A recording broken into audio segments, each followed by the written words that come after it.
You hear me okay? Perfect. Welcome. We're so excited to have you. Happy National Eating Disorder Awareness Week. Yes, a big deal. Our big holiday week. So as everyone knows, Kirsten Haglund's done some of these with us before. We are just big fans of her. She has the Kirsten Haglund Foundation, which is awesome, and raises funds for treatment for individuals that cannot afford treatment. And Kirsten is a well-known authority on eating disorders recovery. She's a former Miss America. She speaks to a lot of political issues. So she's not just beautiful on the outside, she's beautiful on the inside in both her head and her heart. And with that, I'd like her to take over and talk to us a little bit about advocacy and eating disorders and anything else you'd like to share with us. Yeah, sure. Well, thank you so much, and happy Eating Disorders Awareness Week to everyone out there. I know it's always such a busy time with tons of events, and really an opportunity for people to find their voice. And that's what is really special about the eating disorder community, actually. Can you hear me still okay? Good, okay. That's what I think is really, really neat about the eating disorder community, is that people are so incredibly passionate, and they use that passion to really drive them to action. They really want to fight the problem. They really want to use their own story and often their own experience to help others and to make change. You don't always see that in a lot of other issues, but this is one where people really, really take ownership of the issue and they want to make big changes. So that in and of itself is something to be celebrated. So I thought that I would share 5 things that I have learned on my journey of advocacy, really over the last almost 10 years now. And I kind of was thrown into this world, having struggled and recovered myself, and then getting involved in the Miss America organization gave me a platform to be able to champion an issue that I cared about. And so I chose eating disorders. And it was from that beginning that I really just fell in love with the work and the people and the hope that was cultivated by working to make people's lives better, to improve access to quality care, and to help break some of the stigma that surrounds mental health generally and eating disorders more specifically. But it was a lot of trial and error in starting my nonprofit and traveling and speaking and learning how to share my story responsibly and lots of things. And I've thankfully been able to learn a ton, and I'm still learning. So I thought that I would share 5 main things that I learned and that I think are extremely important for someone who says, hey, I really care about this issue. National Eating Disorders Awareness Week has really inspired me, and I want to get involved in advocacy and awareness efforts myself. So the first tip, I guess, pro tip, life hack, is I divided this up into 5 questions that you can ask yourself. So the first one, ask yourself, what are my strengths? So a lot of people, when they decide to go into activism or advocacy, just are so passionate and inspired, they just want to like get out there with a picket sign or knock on a senator's door or yell at someone or hit something with a pillow. And that's fine, and we all need to do that if we want to express some of that energy. But if you really want to be influential and to really help give back and to make change, it's important, like anything we do, to say, okay, what are my strengths? Who are my community? You know, is my strength, am I a networker? Do I have lots of friends? Do I have a big, community and circle of people who I can influence? Maybe you're introverted. Am I a good writer? Do I have, good skills on a computer, maybe starting a website or a blog? Am I really good? Am I on social media all the time? Maybe that is a real incredible skill to get involved with all the various forms of activism that exist online. Maybe you're someone who really is a go-getter. You want to write your senator. You want to go to their office at the state capitol. Assess what your strengths are, and then find work or create ideas or find other people that are doing a similar thing. So really, really important to figure out what your strengths are first before you just dive in. The second question to ask yourself, I think, is what are the needs in my community? Because, and I felt this way too. I was like, oh, I want to change the world, and everyone has such a wrong, flawed view of what eating disorders are. I want to change everyone's mind.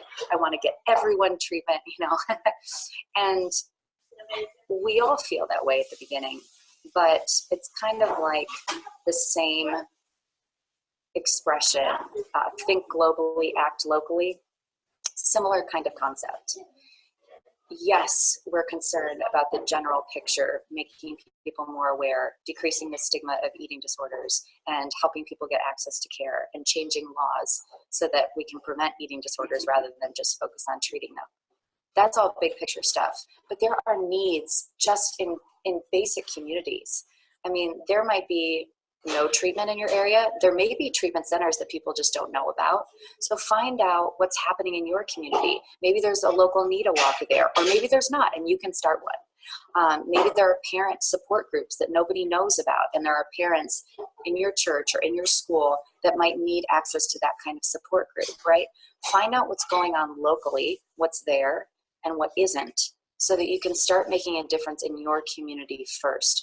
Those are the people whose lives are affected most close to you, and that you actually have the chance of helping the most because they're close in proximity as well as in emotional distance as well. So not only geographic proximity, but also they're close to your heart because you live near each other.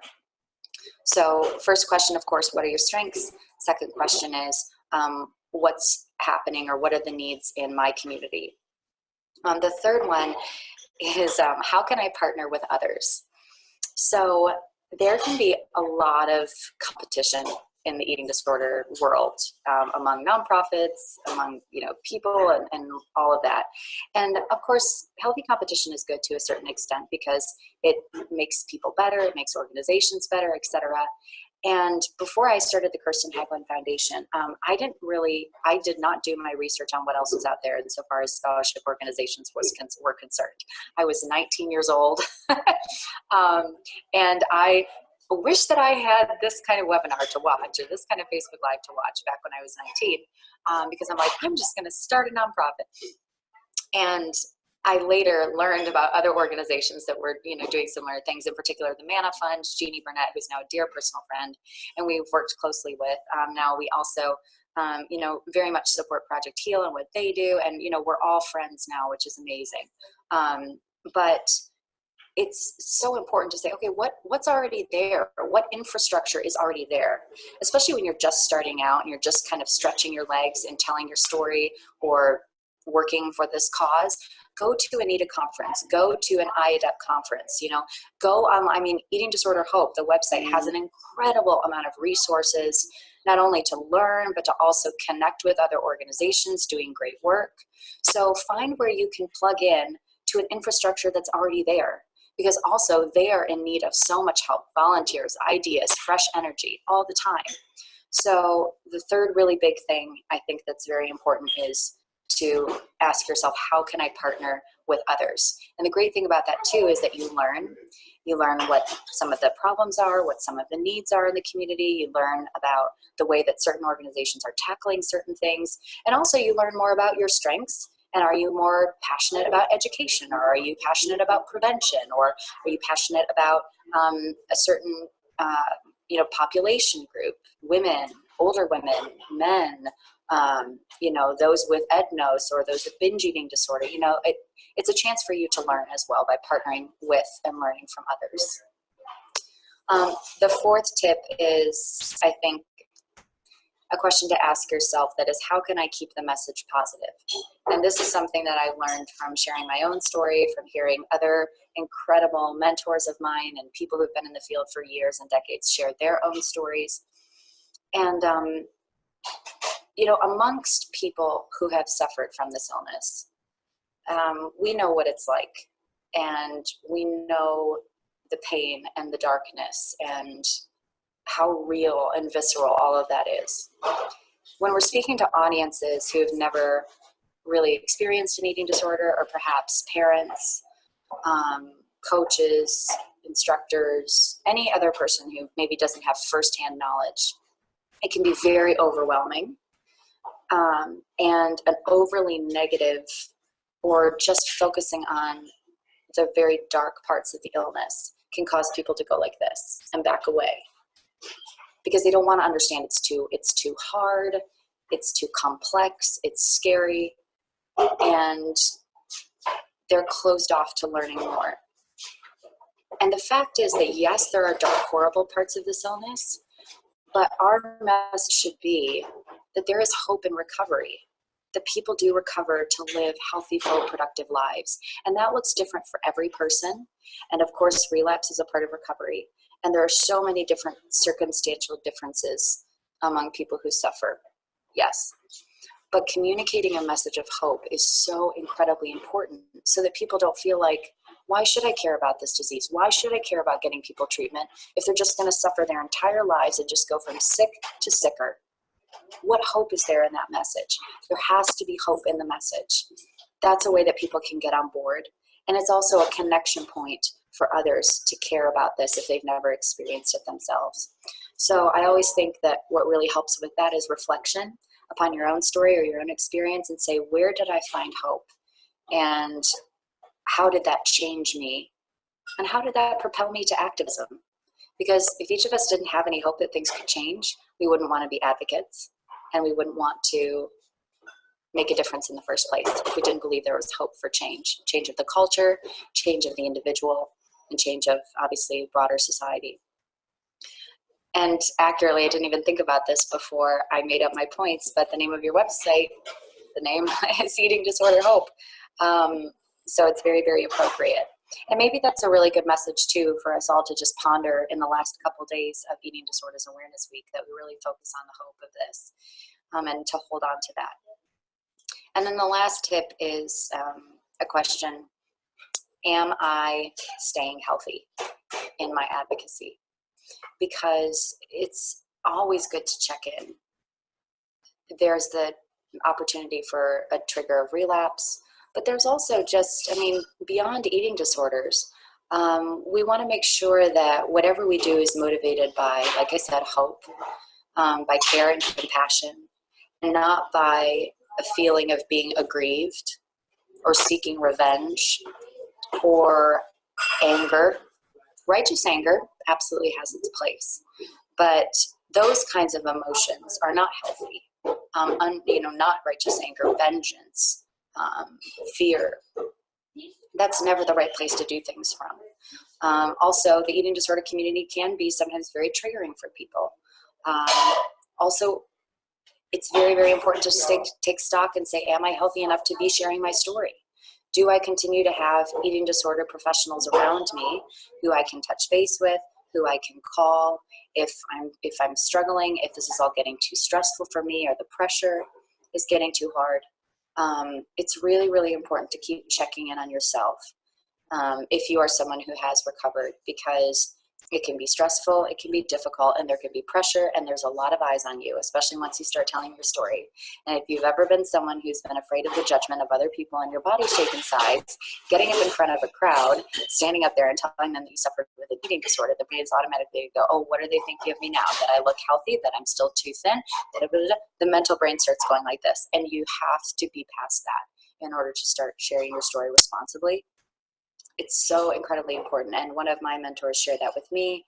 And it was a really, really key part of helping me to stay healthy and sharing my story and my advocacy work.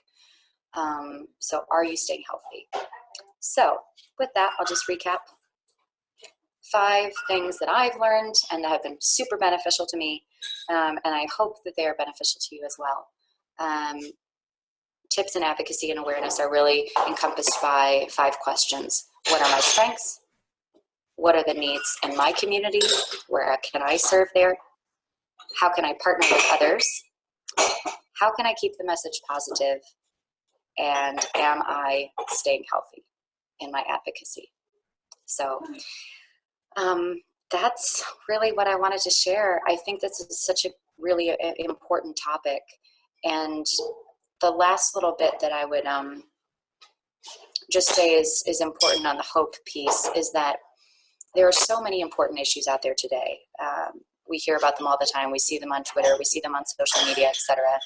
And we see also the power that large groups of people, online especially, can have on changing the culture. What I think is so important is to not lose hope in face of the social media mob, because I think sometimes we can feel like very, very small people in a huge sea of activism.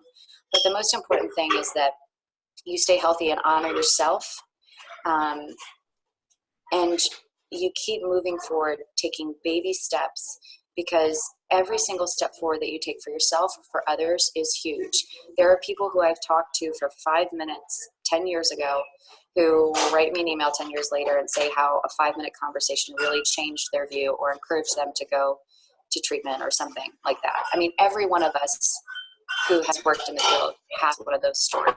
So you never know what small step or what one tweet or one Instagram post of sharing your story or one conversation with a parent of encouragement will do and how it will change their life. So don't be overwhelmed. You can absolutely make an impact, especially on the people closest to you.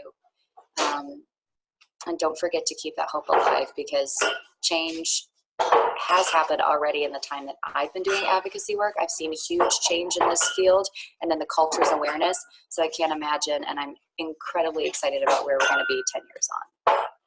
So that's that. May I give you a few questions from the audience?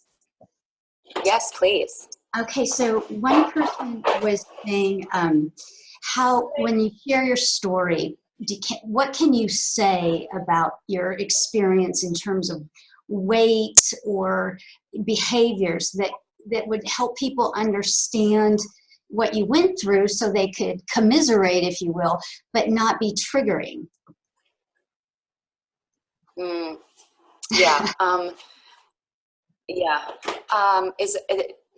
Is the person asking, sorry, I missed the first part, how do you share those things without it being triggering? Yeah. Or how do you listen to them?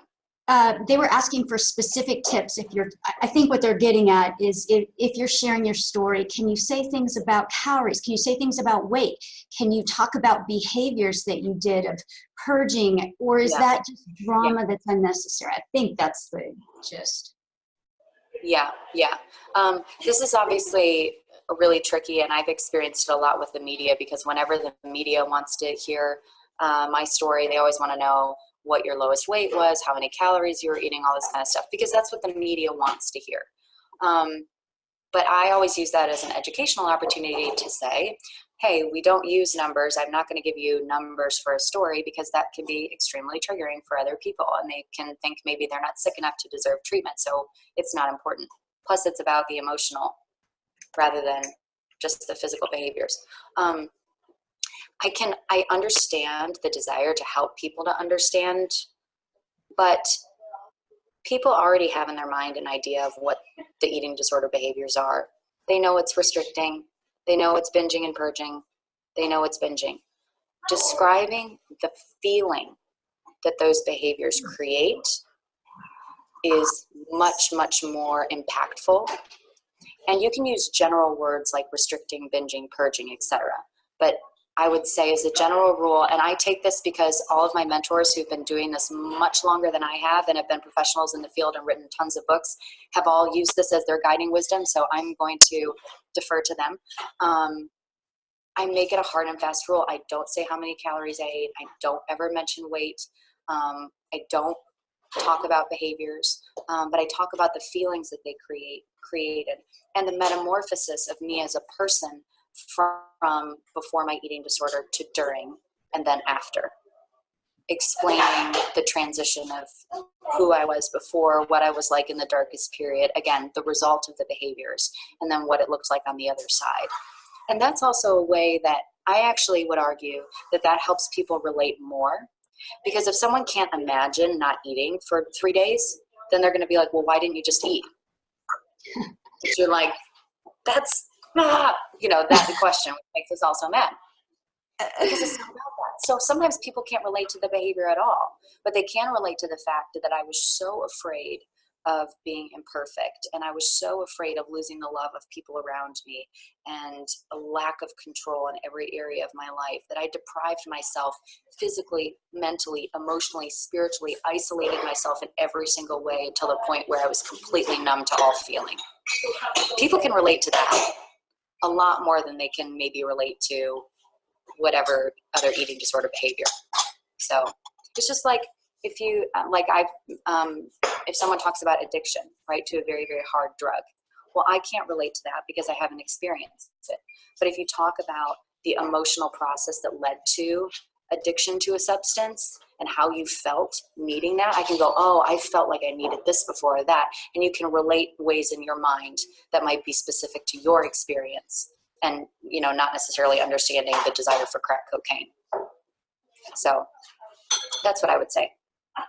Yeah, I agree totally with those. And I remember back years ago at a NEDA conference, some of the folks that are really been leaders to us doing a presentation on this and about how to share responsibly. And I think it's very cool because it causes us to almost transcend our suffering, even if we're still in recovery, and think, how can I share this in a way to help others, which is congruent with recovery, really. Yes. Yeah. And it takes sharing your story from being a selfish act, like I need to share, which there's a time and a place for that, to being really serving a purpose, right? Not just being an emotional catharsis, but having it really serve a purpose to help others. So it's a paradigm shift, and it takes some time to get there. You know, it doesn't happen right away. No, it doesn't. So these tips are phenomenal. Everyone in attendance is welcome to share their story on Eating Disorder Hope. We'd love to have you submit a picture and either a Word doc or a Google Doc with your story on it. We'll review it and let you know if we're able to share that. And we have a whole section dedicated to inspirational recovery stories on Eating Disorder Hope that I'll put down here in just a minute in the notes so you can go visit it. And then for Kirsten, I think, you know, we are so fortunate to have you as a leader in this field. I think it would be really cool at some point to maybe memorialize these tips that you've said here and post them along with this video on the site. So I'll work with Kirsten, see if I can do that. And then I'll reference that on Facebook so you can find it. We so appreciate your time. I know you are so busy and just got back from traveling, and yet you still made time for us. Grateful. Yeah, of course. Thank you so much. It's my pleasure. And to everyone who's watching, I just want to say thank you so much for your great work. And at whatever point you are in your journey, just there is hope, and you can get better. And no matter what and how dark the day may be, there is always a light at the end of the tunnel. And if I've been through it, and so many others have been through it and come out on the other side, there is absolutely hope for you. So thank you for tuning in. Thank you for being the blessing that you are. And happy Eating Disorders Awareness Week. Enjoy and honor yourself for the rest of these couple of days as you take in what this week means and ponder how you are going to use your story and your light to help others. Wonderful. Thank you. And thank you, Timberline Knowles, for sponsoring this event. Everybody have a great day. Thanks, Kirsten. Take care. Bye. Yeah. Thank you so much. Bye.